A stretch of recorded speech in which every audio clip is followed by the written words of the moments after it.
everybody. This is Kristen with Flagship Title, and this week's episode of Captain's Club, I am here with Chip Carlton with Proplogix. I am so excited because I've known Chip for a really long time. And even before he was with Proplogix, but we have been using Proplogix since their inception. And so I invited him to be a part of our show for this episode because I think that what Proplogix does really provides value to the real estate industry. And so we want to focus on one segment, which is lien searches. But Chip, just for everybody who doesn't know what Proplogix does, what is Proplogix? So Proplogix was actually not the initial name of our firm. We changed our name about 4 years ago so we could dive into other products outside of municipal lien searches, which is what we're talking about. So the company's been around for about 8 to 9 years, primarily started with municipal lien searches in the state of Florida. And from there, we started getting product lines on board that include Estoppels, surveys, release tracking, Curative services, and the list is actually going on now.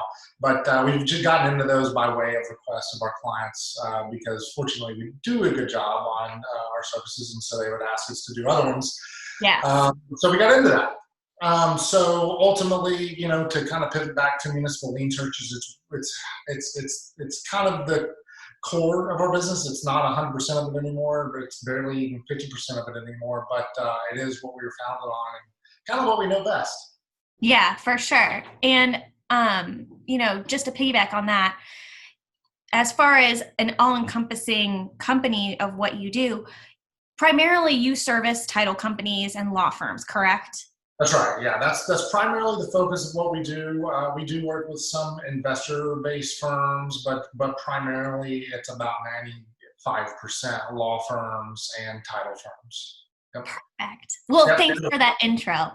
So let's just segue into lien searches. So for those people who, well, probably the majority of people don't know what a lien search is. So just kind of dive into that and we can talk about what is that and what purpose does it service? Sure. Yeah. Well, you're the title expert, so feel free to comment on this if you want. But ultimately, I'll kind of start with what a municipal lien search is. So municipal lien search is actually the standard name in the industry, but I always say that it's a terrible name to name our product because we're not looking for liens, we're looking for potential liens. So truly, an unrecorded debt search is what it really is. Yeah. So when I say unrecorded debt, I'll just kind of start from scratch, right? So whenever a contract happens, right? So a buyer and a seller agree on a contract and they send it to the title company. Well, the title company, one of the first things they do, correct me if I'm wrong, is run a title search. Yes. So the title search is going to get everything under the sun, including the recorded liens. So there could be tax liens, it could be anything that actually went through the court system and actually filed that lien on record. Right. So just to kind of interject a little bit, is that title searches search official records. So if things are not at the point where they're recorded in official records, that's kind of where we kind of draw the line. And you're right about the name lien search because, yeah, it's not really a lien search. I mean, it is and it isn't. So keep going.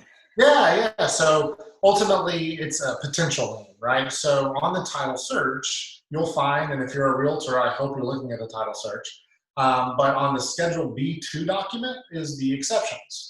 So in the exceptions of the policy, meaning if this happens, it's not being covered, you will find it writes a little bit different depending on the underwriter, but ultimately you'll find a section that mentions municipal liens, utility bills, and things like that could be not on record as a lien, but if something were to pop up, they're not covering that, right? So I'll dive into that. So that's where we try to help clear that exception for our clients that we work with. And on top of that, I think it was in, I want to say 2016 is when they came out with that for the people in, you know, our area as far as the FAR bar contract. They included municipal lien searches now in the FAR bar contract as being an essential product to be conducted at closing by the title agent. That's right. Yeah, yeah. So I can't speak too deeply on that, but yeah, because it was 2016, and I'm not a realtor, and I've never played one on TV. But Me neither. yeah, I, and I've never played Diligence on TV either. But I try to act like one sometimes. So, but the farm bar contract, it does have language in there talking about the municipal lien search. So I encourage you, if you're a realtor or a lender, or actually anybody, to learn about what that says a little bit deeper and what it is. And that's kind of what we're here to talk about, right? So, Yeah. And um, like, depending on what your area is, the municipal lien search could include different things. that's right. Well, actually, it could include different liens just depending on the municipality and what they actually, if they usually will lien on things. So Right. our report dives into 5 items. Okay. I don't know if you can see that because of shading in the room, but that's 5. So 5 items being utilities. So we look for utilities. So gas, water, um, trash, things like that, right? So Right. those bills Not are, not electricity, because they do not lien that's right. on property. So just Electricity does not. like, So we don't have to worry about that. And then code enforcement violations, yep. open and expired permits, Yes. special assessments, and then we also include taxes on there. Yeah. Taxes aren't as big of a deal because they are included on the title search that you're doing first. Yes, but I think it does provide a little bit of value as far as, basically it encompasses all of those items that are county, municipality related items. So Right. like, we primarily work in the central Florida region. And so Hillsborough, Paso, Pinellas, that kind of area. And like Hillsborough doesn't really have any special assessments, whereas Pasco has a lot of special assessments. So like we said earlier, depending on where you are is going to depend on how many things of those 5 really appear on the report. That's right. Yeah, that's right. Yeah, exactly. I mean, like you mentioned in Pasco, that was actually the example I was thinking of right when I said depends on the municipality, because Pasco is known for their paving assessments Yeah. uh, that they put in.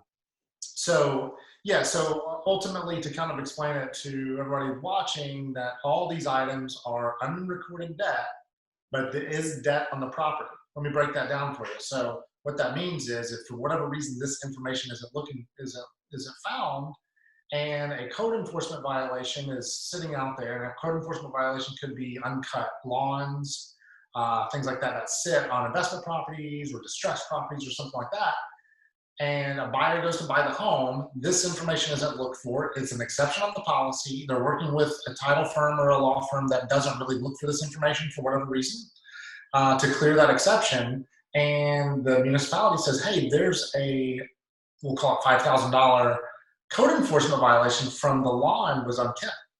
Well, guess who's responsible for that? Mr. Buyer at the point in time. So it could never happen, or it could happen when that buyer resells it to the next buyer. The can can actually be kicked down the road, but it is debt that's due on the property. It follows the property. All the items that we look for follow the property. Right. And I think, we talked about when the municipality or the municipal lien search was added as part of the contract. That was, I think, the precursor to where we had a bunch of sales that we did these lien searches on them, and there was outstanding from the last owner or the owner before, and the sellers is coming to closing saying, why are these items my responsibility? And unfortunately, it wasn't an industry standard or even part of what a lot of title companies were doing back then before that. So there was no way for them to know that these items even existed. Right, exactly. And Exactly. And now you would think, oh, well, eventually all this stuff will get cleared up. No, we still see on about 70% of our searches that we do some red marks, some issues of some sort. It could be something simple, right? It could be something very simple like a $20 water bill. Okay, cool. Write a $20 check, no big deal. right. Or extreme cases of some stuff that we've seen, and we're calling these hot points, right? So big issues that we see are like, we got a real live example that we had is a 2 point, I think the number was $2.3 million on a code I enforcement think it was. violation Code, yeah, it was like $2.3 million on a code enforcement violation, and the number was going up like $1,800 a day, right, until it was all resolved. And whenever we looked for it, the issue wasn't resolved yet. That was a few years back, so I forget Yeah. all the details, but that's a real example. And we find we probably have about 5, maybe 2 handfuls of ones that are over $1 million. I mean, and the fact of the matter is that, unless they recorded a lien in official records, as far as code violations go, unless people do lien searches, there would be no way for them to know otherwise. That's right. It would be kind of sitting hidden on county record. It is on county record, but it's not recorded, right? So it'd be sitting there and could rear its ugly head anytime it wants. Anytime the municipality says, "Oh, you know what? We need to go collect." Now, generally, those extreme examples I said, they'll settle for pennies on the dollar. Right. But still, imagine. Let's just say you're a realtor, and for whatever reason, you aren't aware of any of this, right? But your buyer gets a knock on the door one day, 6 months after they buy the home. They're usually going to turn to the realtor to say, "Excuse me, why wasn't this discovered during the inspection process?" Yep. To which that leaves, the realtor in a sticky situation. For sure. And, I've seen that plenty of times, not with things that we have closed, but Others. because we use Proplogix. But, we've seen back utilities, paving assessments, you name it, we've seen it.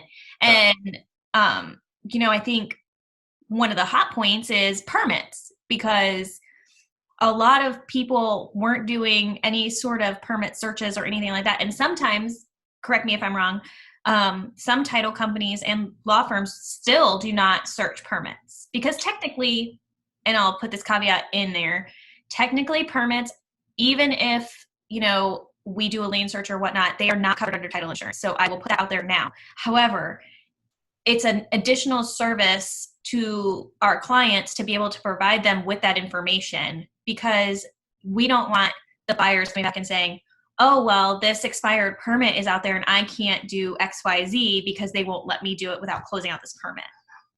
So yeah, so the permits are a bit of a sticky subject, and all we are is Switzerland. All we do is report. Yes. So all we do is report. We play middleman, and the clients that we work with that don't want to order permits, I actually understand why they don't want to. Absolutely. Because there's the way it's worded on the contract, one could easily justify that they don't really have to look for the permits.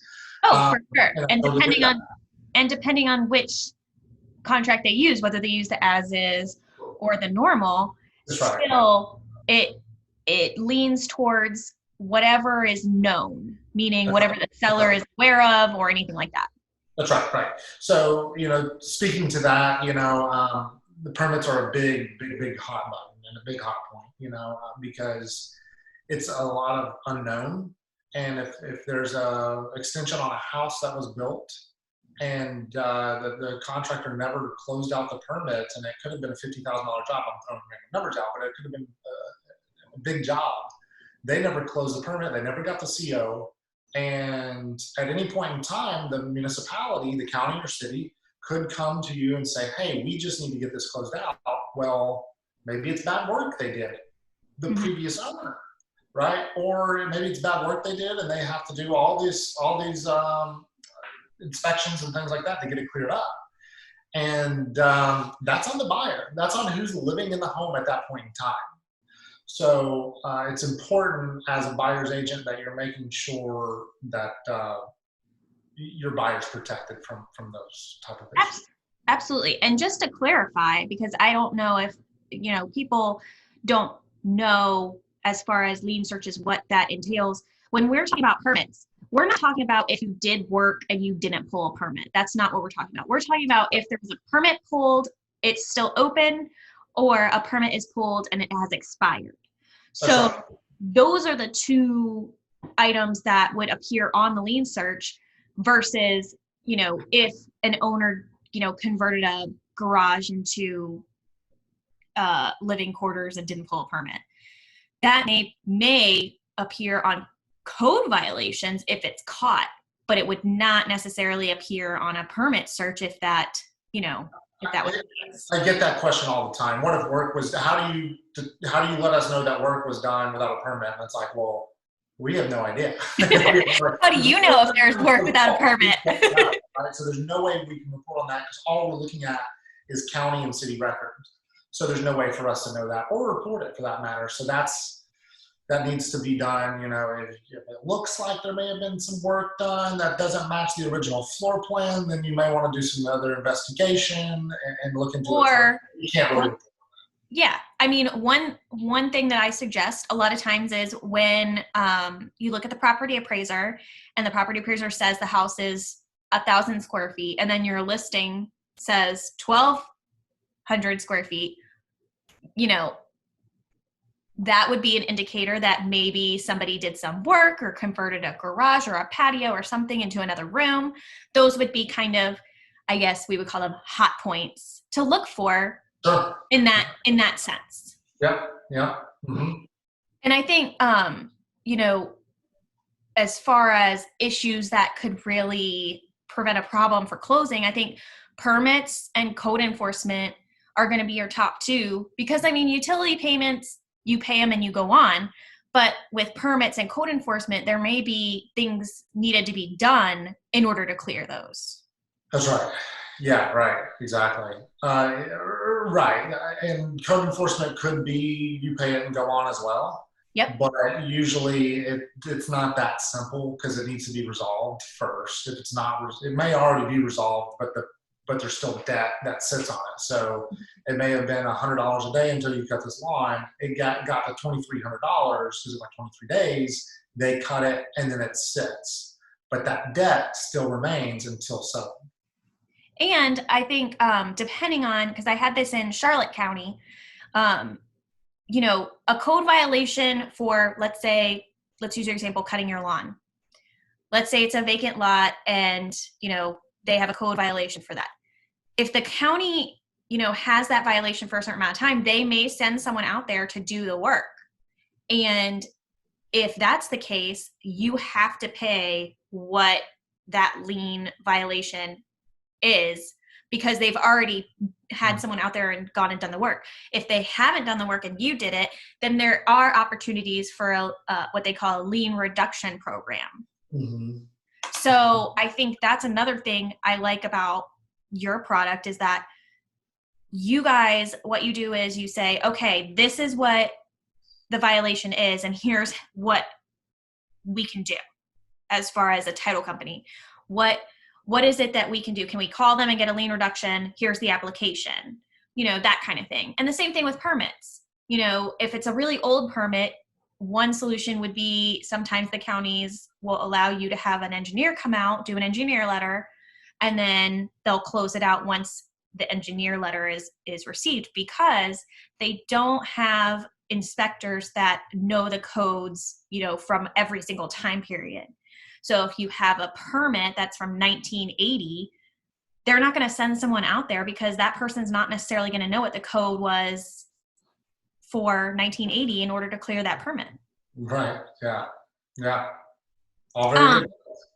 One thing I wanted to ask before we end our session is Florida the only state that really does this? How does the rest of the nation deal with municipal liens or, violations or anything like that? Like how do we rank? Number one. So, and enforcing these unreported debt, right? So, there are other states in the United States that enforce some of this, but they don't really have any statutes around it that look like Florida's does, right? So we don't really do a whole lot of municipal lien searches in other states. It could be just utilities or something along those lines, but as far as these items that we're talking about, Florida's the one that has the language on the contracts and such. It is certainly the number one state for this product, for sure. And it's written in the statute, right? So, it's on Florida law that these municipalities can lien on these items, which then changed it to having the exception on the title policies, which then translated to the realtors' contracts having the language on Yeah. Well, that's awesome. I it. Yeah, appreciate you coming on to the show of today course. because, well, like I said earlier, you're a great friend of mine and I love just talking to you. But I think that, Aw. bringing awareness to a lien search and what that entails is really going to help, not just our business, but also realtors' business, because we have a lot of people that don't know what a lien search is and what the difference is between a title search and a lien search. Mhm. And so, it's an extra protection. It's not just a way for us to, charge for a lien search. We don't make any money off of them. It's just a service to your client that provides them extra protection on what they're purchasing, Mhm. because it could cost them a lot of money if they don't. And especially, I want to say, in South Florida, is a lot of issues, with these lien searches and with codes and stuff like that.